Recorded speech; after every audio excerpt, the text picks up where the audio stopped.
Salam урматтуу достор, кайрадан сиздер менен Байбилим медиа каналы, мен сиздер менен Аладдин Исламидинов. Урматтуу достор, биз сиздер менен англис тили боюнча тартылып жаткан 11-чи сабагыбызды баштайбыз. 11-чи сабагыбызды баштоодон мурда сиздерге англис тилинин практикалык курсу аттуу китепти тааныштырып кетүүгө уруксат этиңиздер. Эгерде сиздер бул китепти ала турган болсоңуздар, бул китеп сиздерге англис тилин мыкты деңгээлде үйрөтөт. Biz videoda түшүрө албаган көптөгөн темалар жана көптөгөн сөздөр бар, көптөгөн эрежелерди бул китептен үйрөнүп алсаңыздар болот. Урматтуу достор, китеп алуу үчүн экрандагы телефон номерлерге кайрылсаңыздар болот. 709 28 75 71. Урматтуу достор, анда эмесе биз сиздер менен бүгүнкү 11-чи видео сабагыбызды баштайбыз. Бүгүнкү видео сабагыбыздын темасы to let уруксат берүү этиши. To let деген уруксат берүү этиши. Англис тилинде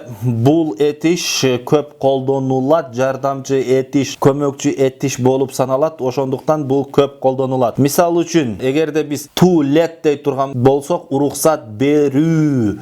Кыргыз тилиндеги үү деген үндүү тамганы англис тилиндеги to деген аффикс билдирет. To деген аффикс билдирет. Эгерде биз мурдагы сабагыбызда айтканбыз, эгерде биз to деген аффиксти алып кое турган болсок, анда let боло турган болсо, уруксат бер, буйрук болуп калат. Уруксат бер болот. Мисалы, me десек мага болот, ал эми let me десек мага уруксат бер болот. Let me, мага уруксат бер. Let me see дей турган болсок, мага уруксат бер, карап көрөйүн деген сөз болот. Мага уруксат бер, карап көрөйүн. Же болбосо биз кыргыз тилинде муну мындай деп эле айтабыз. Кел мен карап көрөйүн. Кел мен карап көрөйүн деп эле биз бир ооз сөз менен айтабыз. Кел деп мындай бат эле айта коебуз да сүйлөшүү стилинде. Ошон үчүн эмне дейбиз? Биз деле ушинтип которобуз. Мындан кийин let me see десе, кел мен карап көрөйүн болот. Мисал үчүн go дей турган болсок, кетүү, let me go. Let me go. Сөзмө сөз ала турган болсок, кел мен кетейин, уруксат бер. Let me деген уруксат бер, мен кетейин болот да.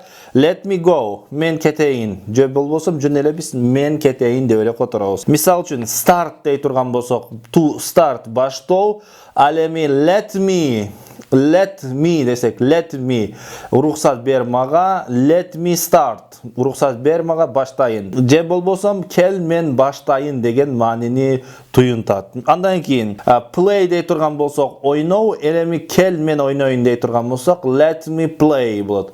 Let me play. Андан кийин leave дей турган болсок, кетүү, уруксат бер мен кетейин десек, let me мага уруксат бер, let me leave уруксат бер мен кетейин болот. Мисал үчүн, андан кийин урматтуу достор, write дей турган болсок, to write дей турган болсок, жазуу болот. Ал эми let me write, кел мен жазайын болот. Let me write, мен жазайын. Андан кийин let them eat дей турган болсок, жөө болот. Ал эми let them eat, аларга уруксат бер, жешсин. Алар жей беришсин. Алар жей беришсин болот да.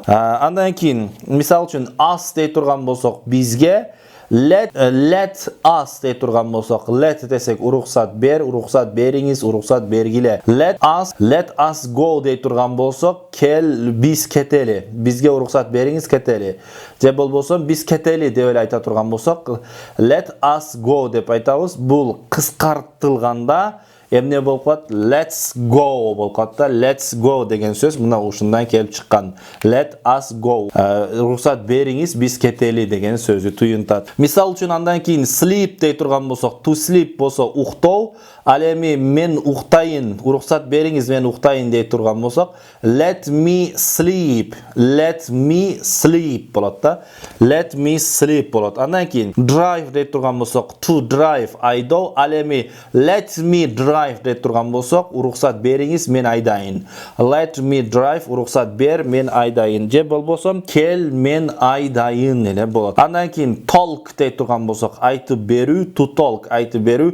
Let me talk, мага уруксат бериңиз, мен айтып берейин болот. Let me think деп турган болсок, let me think деген ойлонуу. Жөнкөй мен ойлонуп алайын деген сөз. Мен ойлонуп алайын. Let me speak деп турган, speak сүйлөө. Let me speak, мен сүйлөйүн. Андан кийин walk деп турган болсок, сейилдөө. Let me walk, мен сейилдейин. Let me walk, мен сейилдейин болот. Let's explain деген түшүндүрүү. Let's explain, кел биз түшүндүрөлү деген сөз. Let us explain болот да. Let us explain.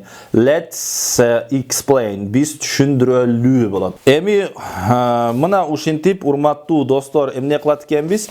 Урматтуу достор, мына ушинтип let деген жардамчы этишти башка этиштер менен ушинтип колдонобуз. Кел мен эшикти ачайын дей турган болсок, мисал үчүн, кел мен эшикти ачайын. Let me open the door. Let me open the door деп айтабыз.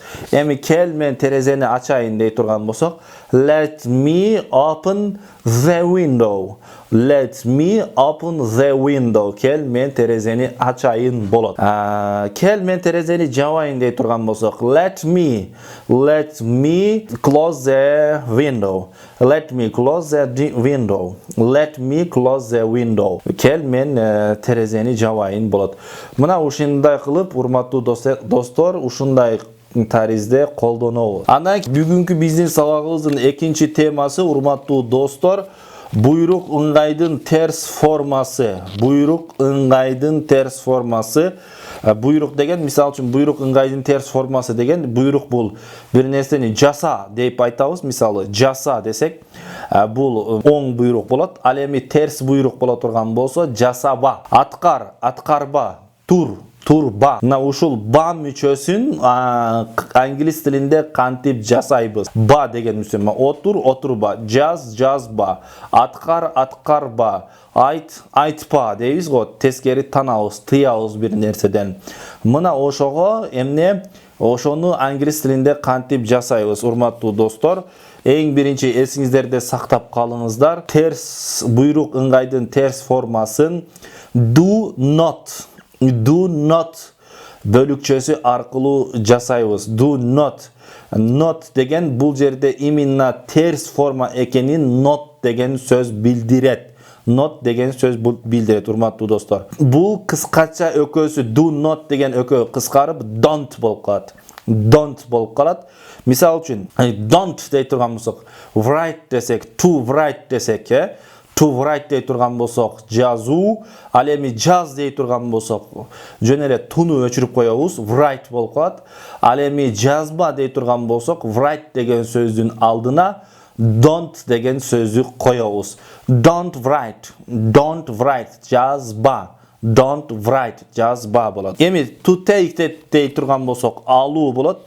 Эми ал дей турган болсок, take болот. Take, алгыла, алыңыз кете берет. Эми алба дей турган болсок, take деген сөздүн алдына don't дегенди кошобуз. Don't take. Алба, албагыла, албаңыз. Жекеликте жана көптүктө дагы кете берет. Андан кийин, мисал үчүн, сураныч бул китепти алба десеңиз, please don't take this book. Please don't take this book. Сураныч бул китепти алба. Эми андан кийин to read дей турган болсок, to read окуу. Ал эми окуу дей турган болсок, read болот. Ал эми окууга дей турган болсок, тыйсак, терс форма боло турган болсо, окууга дей турган болсок, read деген сөздүн алдына don't деген жардамчы бөлүкчөнү коебуз. Мисал үчүн, don't read, окууга, окубагыла. Мисал үчүн, бул тексти окууга сураныч дей турган болсок, please don't read this text. Please don't read this text. Сураныч бул тексти окуба болот. Андан кийин To sit down дей турган болсок, to sit down отуруу, ал эми отур дей турган болсок, sit down дейбиз, sit down отур.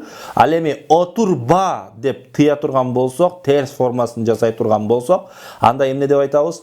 Don't sit down. Don't sit down отурба. Don't sit down отурба болот. Андан кийин бул жерге отурба дей турган болсок, don't sit down here. Don't sit down here бул жерге отурба болот. Don't sit down here.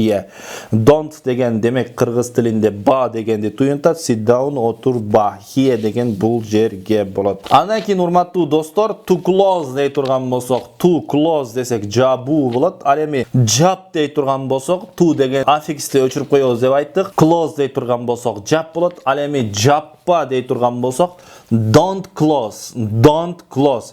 Сураныч эшикти жаппа дей турган болсок, please don't close the door. Please don't close the door. Сураныч эшикти жаппа болот. Андан кийин to open дей турган болсок ачуу болот. Ал эми ач дей турган болсок open болот. Ал эми ачпа дей турган болсок don't open. Don't open. Сураныч эшикти ачпа дей турган болсок, please don't open the door. Please don't open the window. Сураныч терезени ачпа болот. Мына ушинтип урматтуу достор, сиздер англис тилиндеги